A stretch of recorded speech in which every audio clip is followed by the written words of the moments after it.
About a year ago, I made a video on my channel talking about Substack and how it finally helped me grow my email list as an artist and content creator. And it's one of my more popular videos here, so I thought an update might be due. Let's not look at my unfinished painting there behind me. I have been on Substack now for 1.5 years, and I've tried a lot of the features and I've seen a lot of the benefits myself. Still, I have recently moved on from Substack. I've moved my email list elsewhere, which might leave you wondering, why? Do I still recommend it? What has my stats on Substack looked like over the course of these 1.5 years? I will answer all of those questions in this video.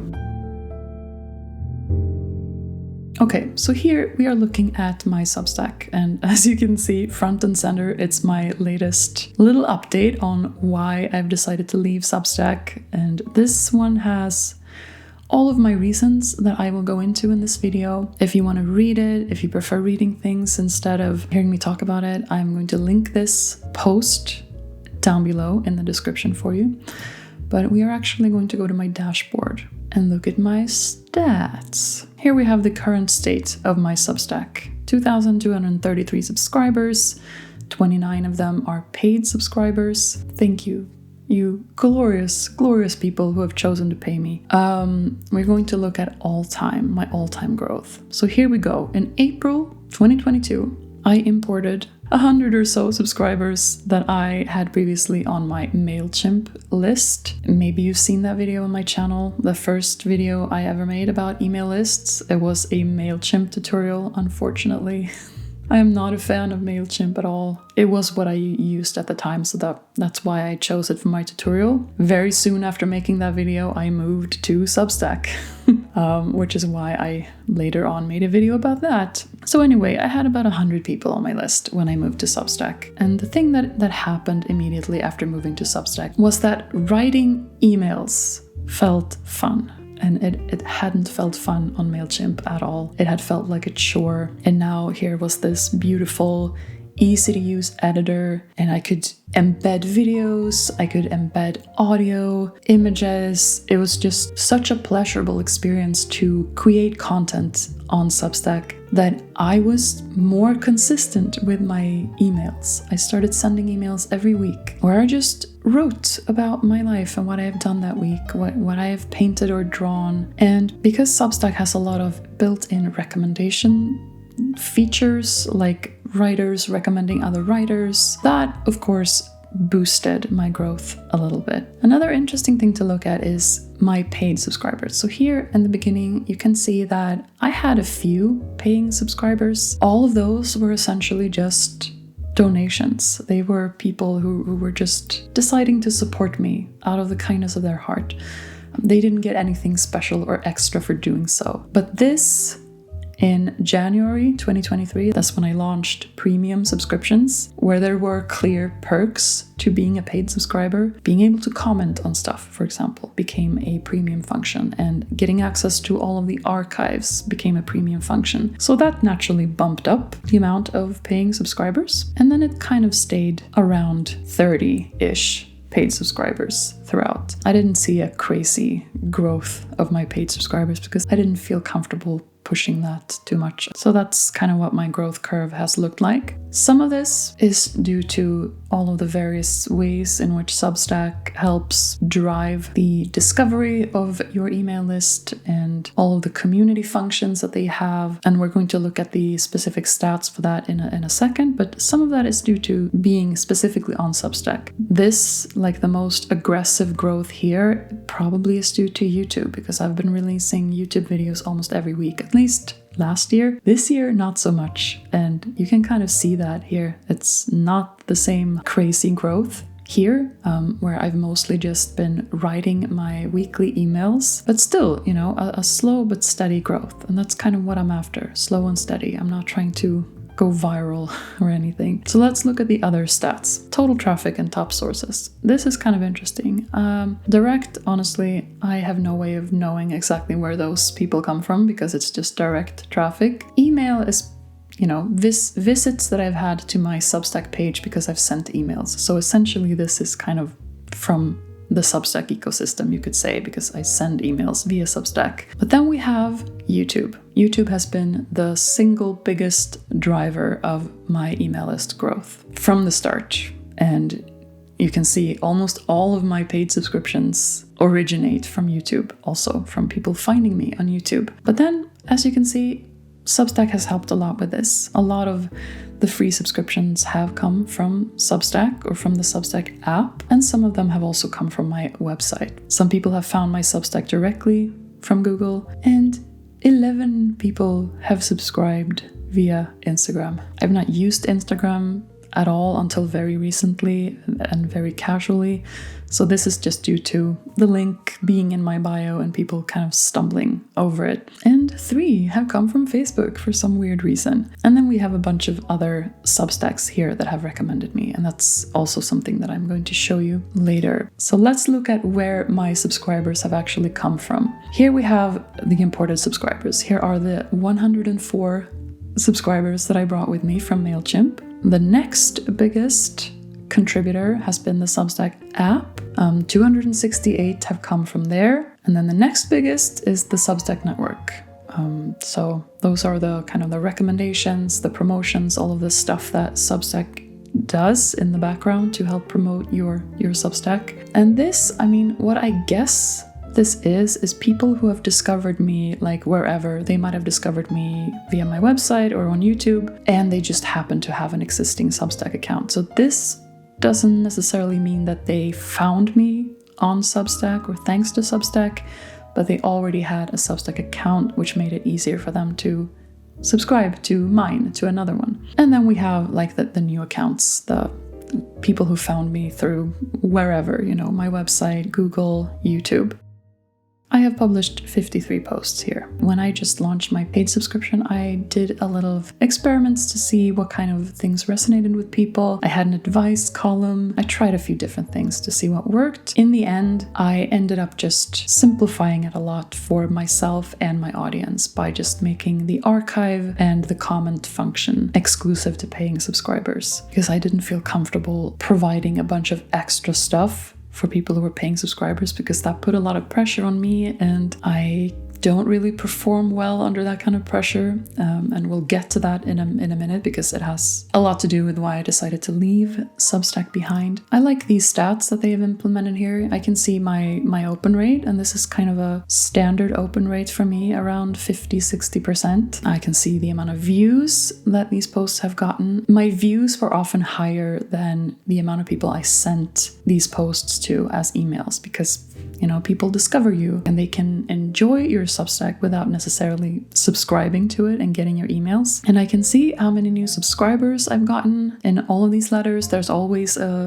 share this with your friends and become a subscriber, become a paid subscriber, all of these buttons and functions that you can add, and that Substack also adds for you. Usually there will always be like a little influx of new subscribers after each of these posts or emails. Over time, a lot of other Substackers have recommended my publications, which has, as you can see, had generated quite a lot of subscriptions, which is very nice. This is the primary reason why I still would really recommend beginners to use Substack to grow their newsletters, because not only does it make email writing fun and very easy, it also makes growth a lot easier, because you can collaborate with other Substackers, and there's just all this social functions that really help boost the growth of your newsletter. So I can see exactly which publications are recommending me, how many subscriptions they've generated. I can recommend them back. Here are the ones that I've recommended and the amount of subscriptions that I have generated for them. Instead of an algorithm controlling which person sees what, it's us, the people, recommending each other, which is a lot more trustworthy anyway. So I love that about Substack. So let's talk about the pros and cons of Substack as a publishing platform and email marketing system. Starting with the pros, it's free. That's the biggest draw. That was the biggest draw for me in the beginning, what led me to try it out, because it was free. And MailChimp was not free, and most other email marketing providers, systems, apps are not free. A lot of them have a free tier, like when you're just starting out. You can send emails for free up to a certain limit. So there's that. But oftentimes, they've locked in a lot of the functionality and you can't do this, you can't do that. Substack is free. And instead of you paying to send emails, you can actually get paid to send emails by your audience, which is amazing. Even if it's just a handful of people, it's still people supporting you, which is great. The second thing that I love about Substack is the editor, and I miss composing emails in Substack. I really do. It's super intuitive. It's so easy to write in and just add images, embed YouTube videos, embed podcast episodes. You can record or embed little audio clips or videos. You can post videos via Substack, like upload videos to Substack. It just supports every format for content that you could ever want. And you can mix them however you want in the same post. You can do long form text content. You can do short form text content. They recently launched their Twitter clone called Notes, which looks exactly like Twitter, which is why I haven't really touched it. But you can post that type of content via Substack.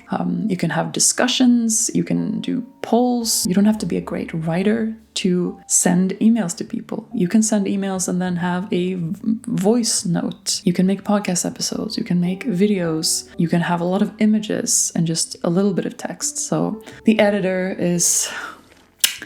I love it and I miss it so much. And then there is the archives and the fact that everything you send to your list, it also lives on your Substack page. And it looks kind of like a blog feed. So instead of trying to pitch people or bribe them into joining your email list, they can just go to your Substack and they can see what it is you publish. They can see what your posts look like, what the response to those posts are, and they can decide from that if they want to subscribe to it, which I really liked. I liked that transparent approach to it, as opposed to, give me your email address and I'll send you this free checklist or whatever, these freebies, which is a valid strategy. And I will talk more about that in upcoming videos about email marketing, freebies and lead magnets and all of the stuff that people call these things. They're definitely valid and they have a place. But what I really enjoyed about Substack is that you can also just make your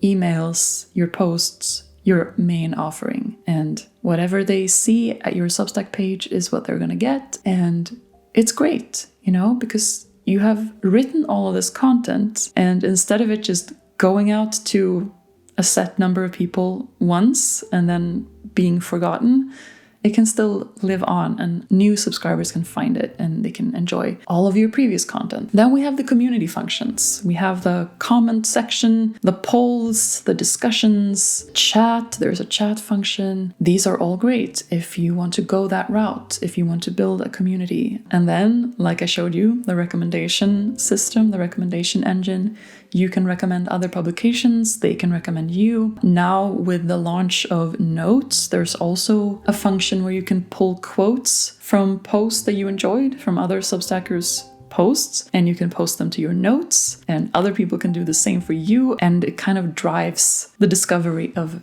new Substacks that you wouldn't have found otherwise. And then last but not least, the monetization functions. You can get paid directly by your audience, and Substack just takes 10% of that, which I think is fair for providing this infrastructure that they do. They get paid when you get paid. It's a good business model. So what about the cons then? Why am I not using Substack anymore? Why am I waxing poetic about Substack and yet I have stopped using it? I really miss using Substack. But the few things that it does lack can be deal breakers for some people. And the first one of those is there's no automation. Automation means that you can automate certain emails to go out at different points of time and to different types of subscribers that you have decided beforehand. So for example, my free email course, DIY Art School, that I have talked about a few times on this channel, that is an automated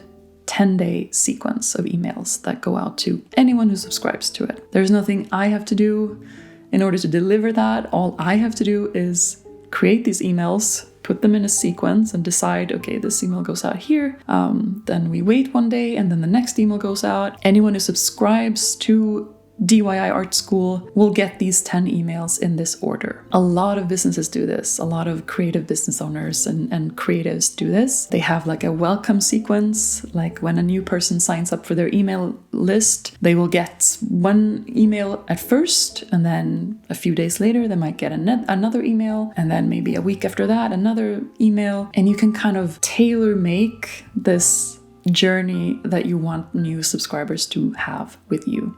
You can make sure that they are introduced to you and your work in the best possible way, and that they see stuff in the right order. This saves a lot of work, especially if you feel like you're on the content creation hamster wheel, where you just feel like you have to make content, update, write blog posts, write Instagram captions, create videos, and it's just this endless hamster wheel of churning out content in order to stay relevant and sell your stuff and for people to remember you. And with automation, you don't have to think about that. You can just decide beforehand what journey you want new people to have with you when they first discover you. You can offer things to them, resources to them, stories in a way that's carefully, designed and beautiful looking, and it can just be delivered to them automatically without you having to constantly talk about yourself and your products.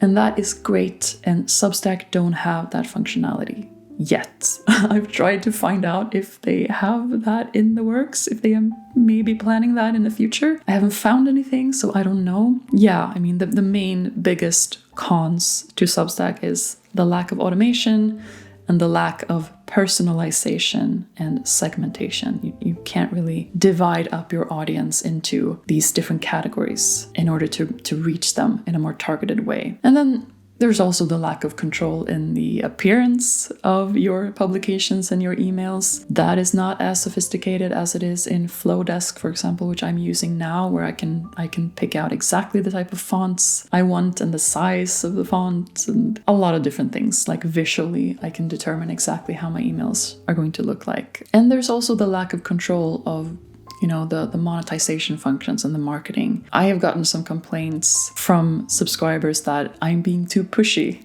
with, my paid subscriptions. And I've had to explain to them that, no, that's not me. That's not me doing that.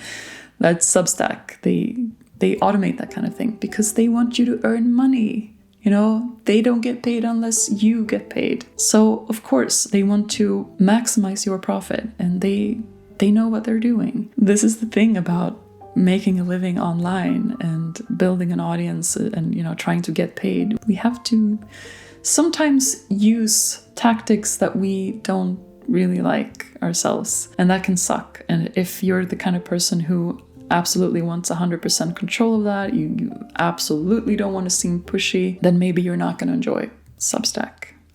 Even if you don't have paid subscriptions turned on, they now have something called pledges that you can invite your audience to pledge to support you a certain amount. It's kind of a way to help ease new writers into feeling comfortable charging for their content. I can see where they're coming from, and I think it's a great functionality, but a lot of people who use Substack are not really aware of all of this automated marketing that's going on in the background, and it can rub some people the wrong way. So yeah, those are the main cons. No automation, no segmentation, no personalization. If I want to address them by their first name in my emails, which is, can be a nice touch. That's not something you can do with Substack because they don't automatically collect people's first names. And there's the lack of control of the appearance and the marketing and all of that thing. And those are basically the reasons why I eventually had to make the decision to move on from Substack. And I did so very reluctantly. I needed to be able to automate stuff in my business. I wanted to create that kind of offerings for people, welcome sequences, funnels for my courses, and like free email courses and all of these things that I have planned. I needed to be able to do that in my business. And since doing that, I can assure you I've sold more courses, and I've sold courses for more money than I had before when I just casually mentioned my courses in like one of my weekly letters. Also, I didn't really feel comfortable being too tied to an external platform. Regardless of how warmly I feel for Substack, it just didn't really sit right with me to have so much of my content sit somewhere else than on my website. I am a control freak in my business. If it's anything I've learned over the years of running my own business, is that I need maximum control of my business assets. My website, my blog, my videos, my email list. I need to have as much control of those as possible. However much I loved the Substack ecosystem and the platform, it still meant giving up control over things. I'm probably missing out on a few subscribers by not using Substack anymore. Does it suck?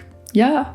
But you know, what I'm losing there, I'm gaining by being able to use all of these other functions that I've talked about. YouTube is still the main driver of growth for my email list anyway, and it's probably going to continue that way because it's what I've decided to use as my kind of discoverability platform. For someone else, it might be Instagram, or it might be their blog, or it might be a podcast. You need a reliable way to reach your audience. You need an email list, because Instagram is not a reliable contact method for your audience. So you need an email list. That's kind of where you grow and nurture these relationships and where you make your sales. But then you also need kind of a discoverability medium. You need some way of sharing your stuff with the world, sharing your personality, your voice, your art, showing up on a regular basis in front of new audiences. Do I still recommend Substack then? As you might have guessed, yes, I absolutely do. Not for everyone, but for a lot of people. And that includes total email marketing newbies, people who have never grown an email list before, people who are feeling intimidated. Because at this point in your journey, the most important thing is that you find a way of sending emails that feels good to you, that feels authentic, that feels fun. And if Substack can help you do this,